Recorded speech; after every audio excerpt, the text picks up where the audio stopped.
Bernie Sanders, his big thing was always bringing single-payer health care to our country of 340 million. But when liberal, tie-dyed Vermont tried to do it for a population of 626,000, it collapsed like that poor in the Oval Office last week.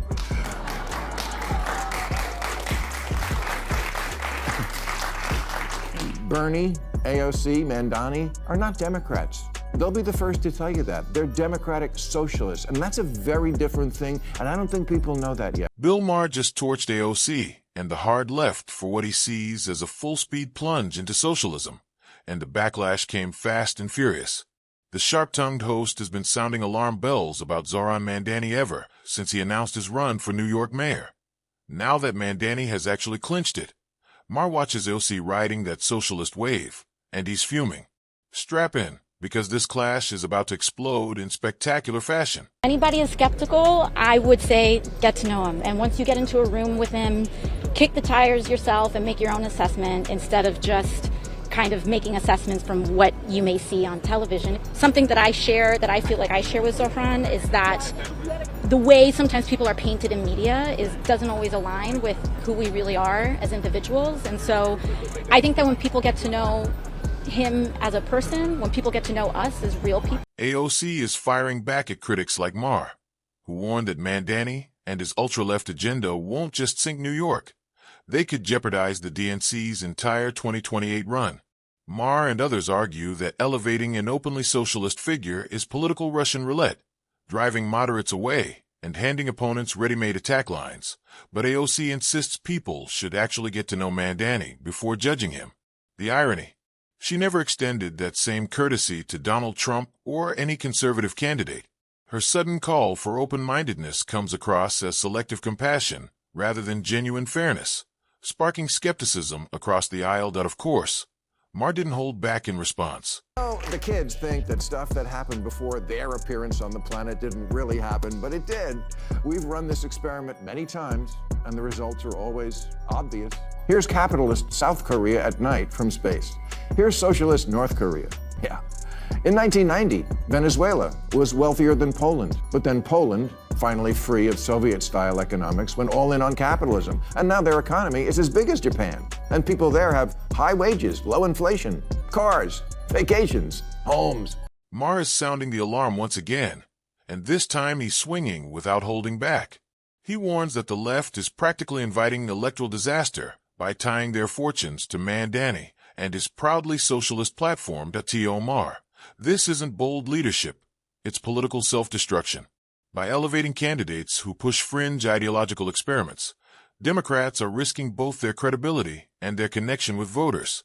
Instead of broadening the tent, Maher argues, they're shrinking it, driving away moderates and independents who want practical solutions, not ideological crusades.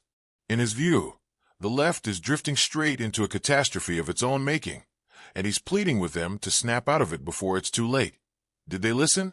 Of course not. This election is taking place when we have a corrupt campaign finance system which allows billionaires in both political parties to select the candidates they want and to buy elections. It's wild how figures like Bernie Sanders keep insisting America would thrive under socialist policies, even though they've personally cashed in on capitalism.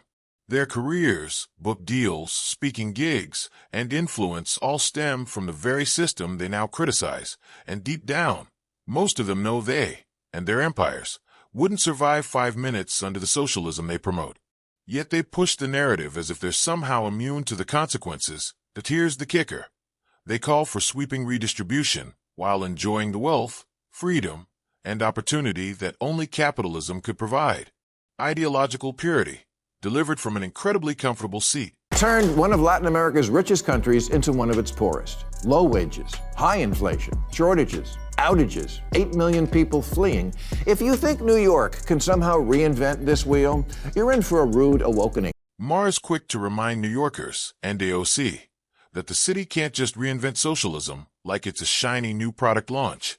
History is full of countries and states that tried the same ideological experiments, only to buckle under harsh economic realities. Maher insists New York won't suddenly become a miracle exception to this long track record of failure. no matter how aggressively its leaders try to rebrand the ideology. And here's the kicker. AOC recently claimed that New York is the rule, not the exception. If that's true, Maher warns, residents better buckle up. Because if the rule is failed socialist policy, the outcome isn't prosperity. It's a predictable, completely avoidable collapse. And can't make your wishes come true. You're thinking of Zoltar. Democratic socialism is like a dating profile. Things look great until you meet up in the real world. For example, Bernie Sanders, his big thing was always bringing single-payer health care to our country of 340 million. But when liberal, tie-dyed Vermont tried to do it for a population of 626,000, it collapsed like that poor in the Oval Office last week. Maher then turned his attention to Bernie Sanders, focusing on a socialist policy the senator once proudly rolled out in Vermont, a policy that spectacularly unraveled the moment it went live. This, Maher points out, is a pattern he loves exposing it on paper. These ideas shine with elegance and moral clarity, almost poetic in their ambition. But reality has a way of revealing the cracks. Costs balloon, implementation fails, and idealism collides with the harsh arithmetic of economics. Sanders' Vermont experiment didn't just stumble. It collapsed in full view, like a house of cards buckling under the slightest pressure, proving that good intentions can't replace practical governance. Socialist policies, Maher argues, promise equality and fairness, but often deliver shortages, inefficiency, and financial chaos when scaled up. Vermont wasn't some hostile laboratory. It had political and social conditions favorable to success. Yet even there, the system buckled. For Maher, this is a clear warning the left chooses to ignore, even as they push for similar programs on a national level. Sanders, his big thing was always bringing single-payer health care to our country of 340 million. But when liberal, tie-dyed Vermont tried to do it for a population of 626,000, it collapsed like that poor in the Oval Office last week.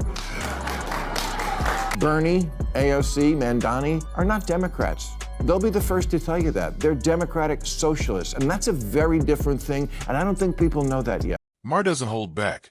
He zeroes in on Bernie Sanders and AOC, pointing out that they aren't your typical Democrats. They're socialist Democrats. Their politics are rooted in socialist ideology, far removed from the broader, moderate democratic agenda. According to Maher, that distinction matters, especially when their policies drift well beyond what most mainstream voters actually want. But what sharpens his critique is the irony he highlights. Both Bernie and AOC owe their success to capitalism, not in spite of it. Their careers, influence, book deals, and national platforms all thrive on the very system they publicly criticize. Yes, capitalism has flaws. It's messy, unequal, and often frustrating. But Maher insists it still beats socialism, which historically leads to stagnation, shortages, and political decay. Capitalism may not be perfect, but it drives opportunity, innovation, and upward mobility. Benefits rarely preserved under socialist frameworks. Maher's point is clear. You can critique capitalism, but don't pretend socialism is superior when your own success depends on the freedoms and prosperity capitalism provides. Mandani seems like a nice guy, and I congratulate him on an extraordinary political achievement. But before the whole left side of the country catches socialism fever, let's listen to the other big winner in last Tuesday's election, Virginia Governor-elect Abigail Spanberger, who, before the 24 election, said things like, "If the party didn't shift to the center, we will get torn apart. And we need to never use the word socialist or socialism ever again." Well, she was right, but they didn't listen. Typical, am I right, ladies? Exactly. The DNC ignored Abigail Spanberger's warning, and now the party is barreling toward full-blown socialist policies.